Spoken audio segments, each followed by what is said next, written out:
I'm live. I think I am. How do you see comments? Someone comment if I'm live.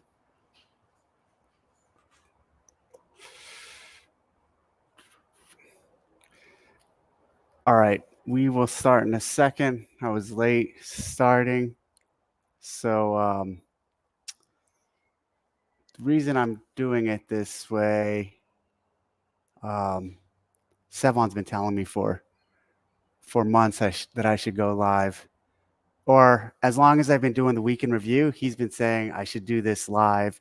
And then once I started the athlete interviews, he said I should do those live. And the athlete interviews, the way I was scheduling those, as chaotic, it's sweat, as chaotic as they were. Like I would just email, and if I got a response, sometimes I'd say, "Hey, can you do it right now?" It didn't make sense to do the athlete interviews live, so didn't want to. Hold on, having some computer issues. Didn't want to do those live, so decided to try this week in review live. And I was going to have one final interview with Danielle.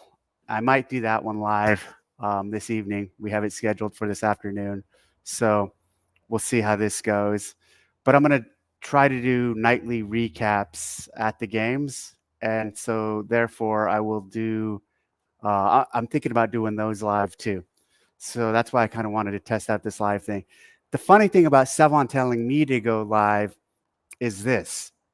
Years ago, I did a podcast with Mark Bell. I drove up to Sacramento, and we did the interview. And at the end of the interview, I asked him, "Hey, when are you going to publish this?" And he goes, "What do you mean?"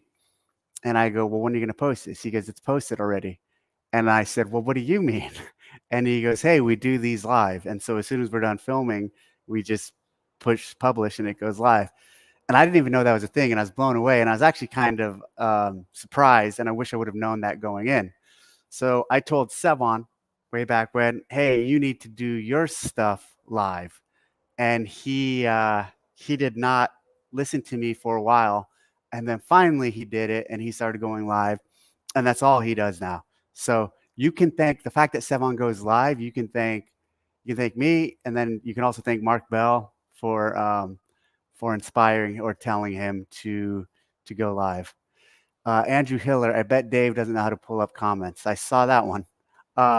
So here's how we're going to do this, because that's a week in review. We are going to, I'll first kind of go over some thoughts for the week and of past week, and then I'll address comments from the last week's week in review, and then I'll address some of these comments within this. So this is all new, using StreamYard to do a week in review, because normally I just use QuickTime. Last week we announced the track and field event. So we said there's a field sprint event, and then rest, and then into a 1,600 meter run. And then the next day I launched a piece of equipment. I teased a piece of equipment, the Happy Star, with the Texas edition. Someone commented, I saw a comment that someone said, "Didn't you guys have a Happy Star at the 2020 games?" We did, but it was a different concept of a Happy Star. It was actually because we were running out and doing various distances like a star here at the ranch for the run. This item came from eating. One of my kids was eating those little nuggets, the little Jack in the Box, I guess it is, or Carl's Jr., one of those. They have the little star nuggets. And I looked at that and I was like, that's a pretty good shape. And so I told Bill and Katie about that at last year's offsite testing.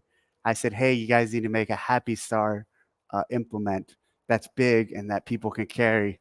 And Bill laughed at me, as he usually does. And I kept pressing and pressing and pressing. And finally they made it and they sent me a prototype. And so then from there, it was like, well, this will be great to use at the games. Let's also put the Texas flag on it. So that's how that came to life. And I'm excited about it. I'm excited about how we introduce it into the games this year. Someone also made a comment about the weight being written on it. that is not the weight. I don't know what that number is, but that is not the weight. So you can just ignore that, or continue to think that's a weight and train with it at that weight. But if you zoom in, you see some numbers written on it. That's just how Rogue sent it to me. I have no idea what that means. Tomorrow I'm traveling, so I'm heading out to El Paso. I'll spend the day, afternoon, and I guess or the next morning at the Border Patrol, doing some stuff with them. Border Patrol sponsors the games, and so I'm going to meet up with some of the reps who we work with, and I'm also going to get to meet the BORTAC team. BORTAC is the Border Patrol tactical team. They're really highly regarded as being a great tactical team. So excited to meet them and work with them in any way possible, or help them out, or talk, or learn from them, etc. So excited about that trip. Then I come back, a little more testing, and just like some fine tuning. Then following week, I actually have more travel. We'll talk about that next time. All right, let's go into comments from last week's week in review. And I'm going to sort them by top comments. Love the Valner interview, Dave. I think you and Pat should do some more interviews during the off season. Thanks for the praise. At Nick Frage, oh, that was Pink Shorts 848. At Nick Frage, one of your athlete interviews, you mentioned you needed a break from all things CrossFit. We sure hope this doesn't mean this is your last year in swan song, as some have speculated. Get a nice deload after the game so you can stay in for the long haul. This is not my swan song for sure. So I'm still around. At Grumpy Dad 4729, interviews have been amazing. Great work, Dave. Thank you. At JRO558, love the interviews. Greatly appreciate all the time and effort put into this. Would love to see post-game interviews of some of the athletes. I actually think that's a really good idea, and I've been thinking a lot about that. So I thought for a second maybe do the same thing after the games, where I basically interview all the athletes. But maybe I shouldn't do that again. Maybe I should just interview like the top 20 from each division or something like that. Regardless, after the games, there will be some form of this that continues. Great job with the interviews. Huge task and accomplishment. Thanks. I'm really happy that I was able to get 78 by the end of today, 79. Dave, it's a real shame you haven't watched the 2022 games. This is from Cameron Jones. Had some incredible events and reimagined what the games would look like for many people. Elevated, Elizabeth, the Capitol, Echo Press, Sandbag Letter, and Back Nine are big highlights. Many of the workouts had new implements and twists, which made it that much more exciting. Not watching what the games was like without you is a huge miss. I heard you did a great job, Boz, and that team. I'm proud of them. And yep, I have not watched it, and I will not watch it. It's just, I've said this many times before. When I'm not doing CrossFit things, I don't do more CrossFit things. I don't view more CrossFit things. I have no interest in consuming more CrossFit when I'm not doing my job with CrossFit. At this point, you got to remember, I've been doing this for almost 20 years now. And so I need escape from CrossFit. I don't need more CrossFit. And so that was years ago. I'm on. I'm forward. I'm not looking back. At Zachar4040, hey Dave, athlete interviews have been awesome. With Boz programming teams and yourself programming individuals, how would you describe y'all's differences and similarities in programming overall, not just for the games? Will teams and individuals have similar games events or completely different? There are some overlaps out of the functionality of just logistics in terms of the way it's running, but not all of them are the same. Some are influenced by, some are very similar, but there are also some that are different.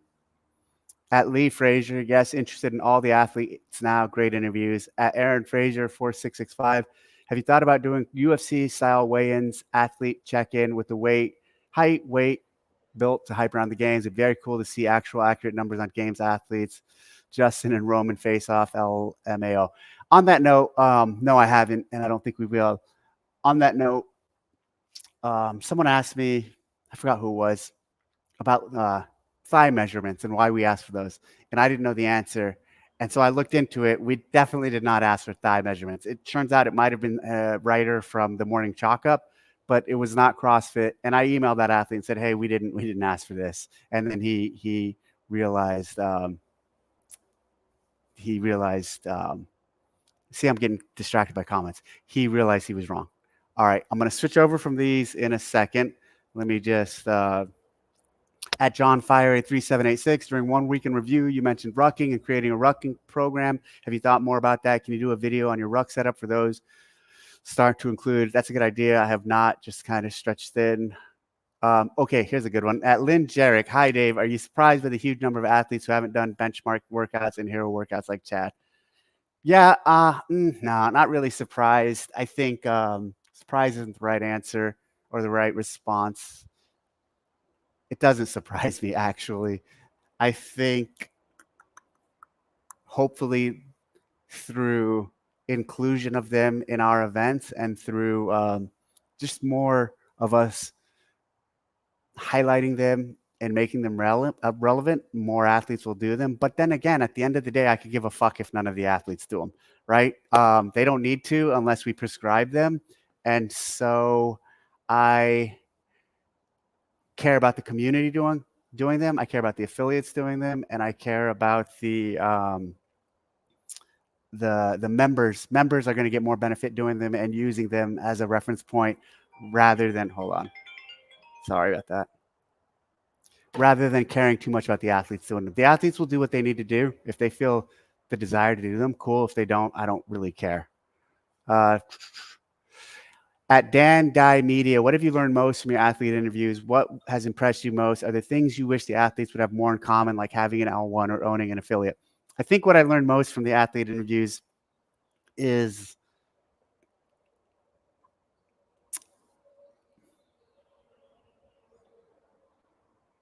how consistent the desire is to I'll say this, how powerful what we have is, the CrossFit Games and the entire process, that these incredibly motivated, incredibly like-minded individuals, incredibly talented, are all, they all have a very similar, a lot of them have very similar backgrounds in athletics or sport, and their drive they had there is the drive they're carrying over to this sport, and seeing that passion and being able to have an outlet for them, um, that's been pretty cool to see. What's impressed you the most is the athlete who trained at her gym, and actually I have the gym written down. It's BD CrossFit, and the coach is Chase Harrison. There's an athlete who takes the hour-long affiliate class, and then the coach builds around that. That was pretty impressive. And then another number of small other things. All right, I'm going to pivot away from the questions on week in review, and for the next few minutes, I'm going to dive into the live stream comments. Let's see, does Dave think he has the best hair in the podcasting space? That's for you guys to decide. And it's just sweat. It's not anything special. Dave, is it too late to get the TDC CrossFit Game shirts going? I'm actually working on that. So I'll post soon. I have a cool design that someone worked on for me for a CrossFit Games t-shirt with my logo and with a hint of Texas and a nod to the actual year. Someone said, Jessica Valenzuela said it's nice hair. Thank you. Oh, someone said, I saw earlier that I should do yeah, Christine Young said, don't, it's a mess here. She's saying, don't get involved in the comments. Someone said, who's my favorite demo team athlete? Tell me why. It's Colton Mertens. I don't know if it's Colton. Actually, it's probably Tetlow, just because he's a fellow Navy guy. I'm a big Tetlow fan because he's active duty and he's doing all of this. And kudos to the Navy for giving him the time. Where is the keto and fasting talk? I thought that was what this channel was about. Nope, I do talk about that stuff, but that's not what this channel is about. Let's see what else. Damn, there's a lot of comments. Let's see. Where's Sevon? Why doesn't Sevon say something? Hope to meet you at the games and get the photo of me and my dad with you at the Fitness Freedom Shirts. Okay, good question. Sevi calling. Oh, am I able to take call-ins? That'd be cool. I'll take a call-in if I was there. I don't know if I can. Dave, how do you decide what hero WOD to have the athletes test the games? That's a good question. I don't really go like it's not like every year we have to have a hero wad, and it's not like every year we have had a hero wad. So I don't I think about events and wads, and if it makes sense to have something like this year, it made sense to have this. Then I'll include it, but I don't try to force it too much. And like when you think, I don't know if Murph was the last hero wad we had in the games, but when you think about that, that kind of built around that. That was kind of like when I talk about anchors, one of the anchors. David needs a Matt Souza or a Caleb Beaver. Dave, by chance, did you see the workout Castro John Young made on the Sevon podcast? Well, so Sevon told me about that. I don't think John Young didn't make that. That's a workout I talked about on one of my athlete interviews, and then they might have or then they took it and they called it the Castro. But that's definitely something I talked about. An athlete asked me on one of these interviews, "What is if I could do one workout, if I could program one thing to just test for overall fitness, what would it be?" And from there, that's how I on the fly just kind of came up with the thruster, heavy, moderate to heavy thruster, the bar muscle up, and run 4 or 5 rounds of that. And so those guys took it and then said, you know, that's a Castro workout. Let's see. Would you consider training programs to continue providing workouts on main site? I don't know what you mean there. Okay. I enjoy the athlete interviews. This is from Joshua Meadish. I've only watched a few so far. Maybe this year you can do them more spread out. So when the games come, we can feel more like we know the athletes. Maybe this year you can do them more spread out. Yeah, I mean, so the way I did them is not the way I'll do them again in the future. Meaning, I decided at the last minute to do that, and so I had to put them all in before the games, and so I just rushed through to get them done. If I were to do this next year, which I probably will, I'll probably start after semifinals and as athletes qualify for the games, so I can do it. You know, this time I was doing several days had 5, 6, 7 athletes interviews that I would do. I don't want to do that again in the future. Matt Souza said I can't afford him. That is true. I don't know what this means. Carter Peterson, would you consider implementing something like the Olympic standard for the games? The Olympic standard being what? Hey, Dave, have you met the new head of CrossFit Media, Mr. Hiller? It's funny. Would you? Okay. Someone said, Alan Smith said, did you finally get DB? Sam's, there's a block button, LOL. Is there a block button? I haven't seen anyone I have to block yet, but I'd like to know if there is, just in case. Yes, so she's going to come on tonight or this afternoon. Someone said she's coming on live, but later. All right, well, we're at 18 minutes. I think that's it. Doing this live has been different. Maybe I should start doing these. Someone said you should do. Someone DM'd me and said you should do yours at 7 a.m. Pacific, as a slight to Sevon. I wouldn't want to do that to him. I wouldn't get anybody. Nobody would watch it. They'd all go watch his stuff. All right, let me see if there's any other. Dave, do you think Sevi could last 3 minutes in a fight with a female games athlete under the age of 65? No.